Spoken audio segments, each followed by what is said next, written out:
Hello అండి, నమస్తే అందరికీ. Welcome to Kusma's vlogs and it's me Kusma. Welcome to this new video. మరొక సరికొత్త బ్లాగ్తో మీ ముందరికైతే వచ్చేసానండి. మన వీడియోకి లైక్ చేసి సబ్స్క్రైబ్ చేసుకుంటున్న ప్రతి ఒక్కరికి కూడా, అలాగే కామెంట్ చేస్తున్న ప్రతి ఒక్కరికి కూడా పేరు పేరున థ్యాంక్స్ అండి. అలాగే వీడియో కనుక మీ వరకు వచ్చిందంటే, మీలో ఎవరైనా ఫస్ట్ టైం మన ఛానల్ విజిట్ చేస్తున్నట్లయితే ప్లీజ్ సబ్స్క్రైబ్ చేయండి. సో వీడియో ఏంటి అంటే, ఇది అయితే రథసప్తమి కోసం నా ప్రిపరేషన్ అనమాట. ముందు రోజు నైట్ ఇదైతే మీ టైం అని చెప్తానండి. ఏ విధంగా అంటే ప్రిపరేషన్ ఏమైనా చేసుకోవాలి, ప్రశాంతంగా చేసుకోవాలి, మార్నింగ్కి కొంచెం టైం కలిసి వస్తుంది అంటే ఈ టైంలోనే చేసేసుకుంటూ ఉంటాను. లైక్ ఏంటి అంటే, దీపం కుందలు కొంచెం క్లీన్ చేసుకోవడం, అండ్ పువ్వులైతే ఒక 3-4 డేస్ బట్టి అలా ఉంచాను అనమాట. ఈ రోజు కోసమే ఇదిగోండి దండ అయితే కడుతున్నాను అనమాట. రథసప్తమి అని అంటే మనకి బేసిక్గా మాఘమాసం అంతా కూడా చాలా ప్రత్యేకం అనమాట. బేసిక్గా సూర్య భగవానుడికి మనందరం కూడా రథసప్తమి రోజు పూజ చేస్తాం కదా. సో ఇదిగోండి ఇదైతే ఎర్లీ ఇన్ ద మార్నింగ్ అనమాట రథసప్తమి రోజు. సో మీరు కూడా చక్కగా పూజ అనేది చేసుకుని ఉంటారని అనుకుంటున్నానండి. సో ఏంటి అని అంటే, మనకి ఆరోగ్యం కోసం ఇంకా అరసవిల్లులు అయితే ఈ రోజు ప్రత్యేకంగా చాలామంది భక్తులైతే వెళుతూ ఉంటారు కదా. సో నేను ఇలాంటి రోజుల్లో ఎప్పుడు వెళ్ళలేదు, నార్మల్గా ఒక్కసారి వెళ్ళానన్నమాట. ఇంకా ఈరోజైతే రకరకాలుగా పూజలన్నీ చేస్తుంటారండి. ఒకటి ఏంటి అని అంటే, జిల్లెడు ఆకులతోటి పూజ చేస్తారు. అలాగే రేగుపళ్ళు తలకు ఆకులు తలపైన పెట్టుకొని స్నానం కూడా చేస్తారు, ఆరోగ్యం కోసం చాలా మంచిదని చెప్పేసి.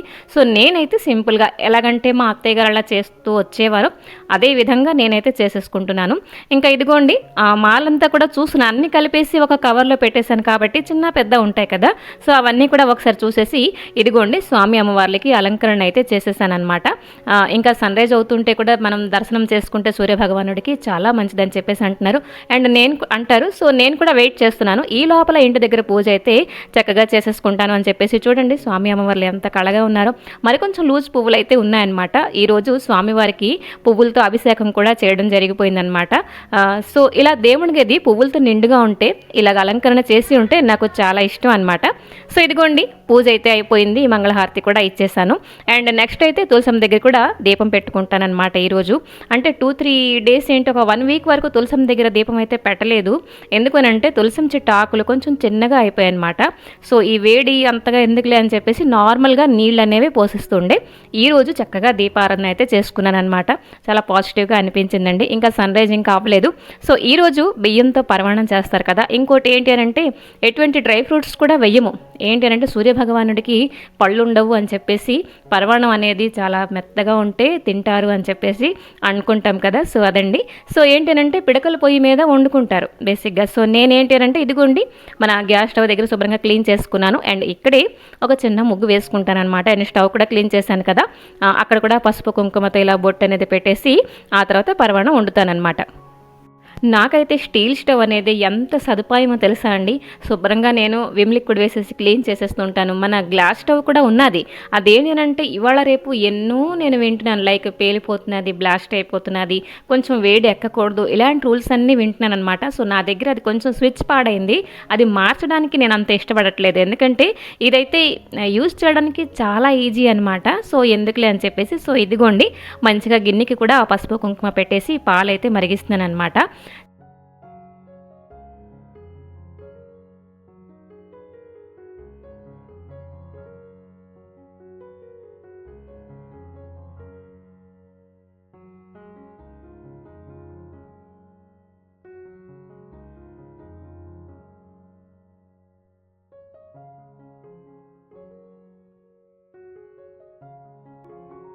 సో ఇదిగోండి బ్యూటిఫుల్ సన్ రైజ్ అయితే నేను క్యాప్చర్ చేశానండి, చాలా బాగా వచ్చింది.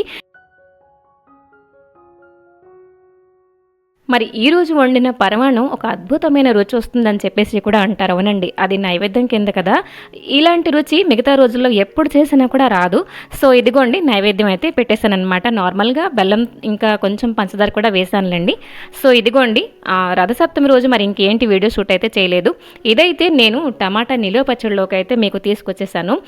మనందరికీ తెలుగింట్లోని ఆవకాయలు పచ్చళ్ళు అని అంటే అందరికీ ఇష్టమే, చిన్న పిల్లల దగ్గర నుంచి పెద్దవాళ్ళకి అందరికీ ఇష్టమే.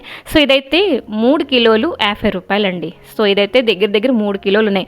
1-2 తీసేసి నార్మల్గా వాడాను అంతే. సో నేను ఎలా పెట్టాను, సంవత్సరం పొడుగ్గా బూజు పట్టకుండా శుభ్రంగా టేస్టీగా ఉంటుంది, అదైతే మీతో షేర్ చేసుకుంటున్నాను. సో ఫస్ట్ అయితే తడి లేకుండా మంచిగా ఒక పొడి బట్టతోటి టమాటాలన్నీ కూడా క్లీన్ చేశానండి. ఆ తర్వాత కొంచెం పెద్ద సైజు ముక్కలే కట్ చేసుకున్నాను. ఇంకా ఒక డబ్బా, ఈ డబ్బా చూస్తున్నారు కదా, ఇది కూడా వాటర్ లేదు, శుభ్రంగా తుడిచేసి ఇదిగోండి ఈ డబ్బాలో అయితే ఊరబెడతానమాట. కొంచెం పసుపు వేస్తానండి, పసుపుకి ఎటువంటి కొలత అయితే పెట్టుకోలేదు. ఇంకా సాల్ట్ వచ్చేసరికి 1 కిలో టమాటాలకి 150 గ్రామ్ వరకు సాల్ట్ అయితే నేను వేశాను. అలాగా 3 రోజుల పాటు ఊరబెట్టానండి. ఆ తర్వాత ఇదైతే ఎండబెట్టే రోజు అనమాట. ఇలాగ 3 రోజులు ఎండబెడతానమాట. చక్కగా మా డాబా పైకి అయితే వచ్చేసాను. మంచి ఎండండి, మా ఇంటి దగ్గర అంత ఎండ పడట్లేదు. సో మంచిగా ఎండుతుంది అని చెప్పేసి ఎలాగంటే ఒక ప్లేట్ తీసుకొచ్చానండి, అందులో ముక్కలు వేస్తున్నాను. ఇంకా ఓట ఆ డబ్బాలోనే ఉంచేసాను. అండ్ ఈవినింగ్ పట్టుకెళ్ళేటప్పుడండి ఓట ఇంకా మొక్క 2 కలిపేసి ఉంచుతానమాట. ఇలాగా ఇదే ప్రొసీజర్ 3 రోజుల పాటు జరుగుతుందనమాట. అయితే చాలామంది ఎక్కువ డ్రై చేసేస్తుంటారు. సో నేను అలా చేయలేదండి, కొంచెం సాఫ్ట్గా ఉండేటప్పుడే నేను పచ్చడి అనేది చేసేస్తానమాట. సో ఇదిగోండి ఇదైతే 3వ రోజు అనమాట. శుభ్రంగా ఎండు వాసన భలేగా వచ్చేసిందండి. ఇదిగోండి ఈ మాత్రం ఎండిపోతే నాకు పచ్చడికి సిద్ధమైపోయినట్టే. అండ్ ఊరబెట్టేటప్పుడు ఒక పెద్ద నిమ్మకాయ సైజు చింతపండు కూడా వేసానమాట. చింతపండు కూడా పెక్కలేనిది, ఎటువంటి తొక్కులు లేనివి అవన్నీ కూడా చేశాను. అండ్ ఈరోజు ఇదిగోండి పచ్చడి పట్టడానికి సిద్ధమైపోయిందనమాట. ఇంకా మనకి మిక్సీ జార్ కూడా పొడిగా ఉండాలండి, తడి ఎటువంటిది తగలకూడదు. మనం పెడుతున్న ప్లేట్ కానీ స్పూన్ కానీ డ్రైగానే ఉండాలి. సో ఇదిగోండి ఓట కూడా మొత్తం మిక్స్ అయిపోయింది చూసారా, నీళ్ళు అస్సలు లేవు. అంటే టమాటా తలక జ్యూస్ కూడా ఇందులో ఇంకిపోయింది అనమాట శుభ్రంగా. సో ఇదిగోండి మంచిగా మిక్సీ అయితే ఒక 2 ట్రిప్పుల వరకు అయ్యాయి. ఒకేసారి కుక్ చేసి లేకపోతే వెట్ గ్రైండర్లో వేసేస్తే సరిపోద్ది, బట్ ఓకే నేను మిక్సీలో అయితే చేసేస్తాను. ఇదిగోండి మొత్తం టమాటా పేస్ట్ అయితే ఈ మాత్రం వచ్చింది. సో ఇప్పుడు నేనైతే మెంతు పొడి చేసుకుంటున్నాను అనమాట. అయితే ఈరోజు ఏంటి అని అంటే ఆవాల క్వాంటిటీ కొంచెం ఎక్కువ ఉంచానండి, దానికి కొంచెం తక్కువగా మెంతులు అయితే ఉంచాను అనమాట. ఈ 2 కూడా కొంచెం డ్రై రోస్ట్ చేసుకొని, అంటే లో ఫ్లేమ్లోనే పెట్టుకొని డ్రై రోస్ట్ చేశానండి.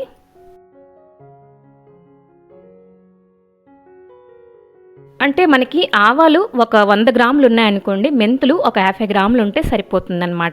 ఈక్వల్ క్వాంటిటీలో చేసినా కూడా మనకి మెంతిపొడి అనేది మంచి స్మెల్ వస్తుంది. ఒక్కటి చూసుకోవాలి ఏంటి అని అంటే ఇవి త్వరగా మాడిపోతాయి అన్నమాట. అలా మాడకుండా చిట్పట్లాడడం మీరు చూడండి ఎంత మంచి వాసన వస్తుందంటే లో ఫ్లేమ్లో చేస్తే. ఇంకా నేనైతే వెల్లుల్లిపాయలు యాడ్ చేసుకుందాం అనుకుంటున్నాను. వెల్లుల్లిపాయలు అయితే ఆప్షనల్ అండి. నేనైతే ఒక గుప్పెడు వెల్లుల్లిపాయలు శుభ్రంగా తొక్క తీసేసి అవి కూడా ఆరబెట్టాను అనమాట. కొత్త వెల్లుల్లిపాయలు అయితే వాటరీగా ఉంటాయి కదా, పచ్చడి పాడైపోయే ఛాన్సెస్ ఉంటాయి. సో ఇదిగోండి కొంచెం కచ్చా పచ్చాగా దంచేసుకుంటున్నాను. ఇంకా ఇప్పుడైతే ఇదిగోండి మెంతి పొడి కోసం వేయించిన ఆవాలు మెంతులు కొంచెం చల్లారాయి, ఇవైతే పొడి చేసేసుకుంటున్నాను. ఇంకా ఇప్పుడైతే ఆయిల్ కొంచెం వేడి పెట్టుకుంటున్నానండి. ఈ మాత్రం ఆయిల్ అయితే మనకి పచ్చడిలోకి కంపల్సరీ కావాలి. ఆ తర్వాత ఇదిగోండి పోపు దినుసులు లైక్ ఆవాలు మెంతులు ఇంకా రెడ్ చిల్లీ, హింగు అయితే ఒక చిన్న స్పూన్తో ఇదిగోండి ఈ స్పూన్తో 2 స్పూన్ల వరకు వేసాను అనమాట. మనకి నిలువ పచ్చడిలో మెయిన్ ఫ్లేవర్ కూడా మనకి హింగుది కూడా రావాలండి. సో ఇదిగోండి నూనె అయితే కొంచెం స్టవ్ ఆఫ్ చేసేసాను, కరివేపాకు కూడా వేసాను. సో ఇప్పుడు ఏంటంటే కరివేపాకులో ఎటువంటి వాటర్ ఉన్నా కూడా డ్రై అయిపోతుంది. ఇదిగోండి కచ్చా పచ్చగా దంచిన తెల్లుల్లిపాయలు కూడా వేసాను. స్టవ్ ఆఫ్ చేసేసి ఆ వేడిగా ఉండే నూనెతోటి ఇవన్నీ శుభ్రంగా ఫ్రై అయిపోతాయి అనమాట. ఆ తర్వాత రెడ్ చిల్లీ పౌడర్ వేసుకుంటాను. అయితే మొత్తం నూనె చల్లారిపోయిన తర్వాత కాదండి, ఆ మాత్రం వేడిగా ఉన్నప్పుడే వేసుకుంటాను. ఇప్పుడైతే ఇదిగోండి మెంతిపొడి రెడీ అయిపోయింది. ఇప్పుడైతే ఈ టమాటా పేస్ట్లో అయితే ఇప్పుడైతే యాడ్ చేసుకొని మంచిగా కలిపేసుకుంటున్నాను అనమాట.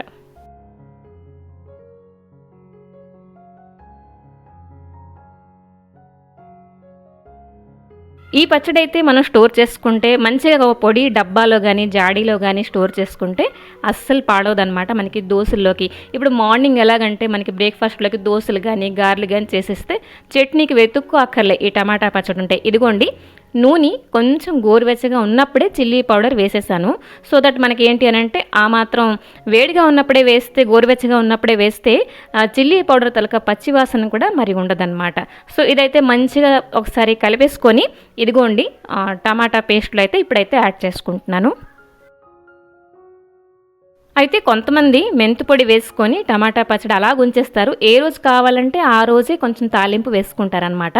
సో ఈ మాత్రం పచ్చడి అయితే నాకు త్వరగా ఫినిష్ కూడా అయిపోతుందండి. ఎక్కువ రోజులు కూడా ఉండదు. సో ఇదిగోండి మొత్తం మీదకే ఇదిగోండి కలిపేశానమాట.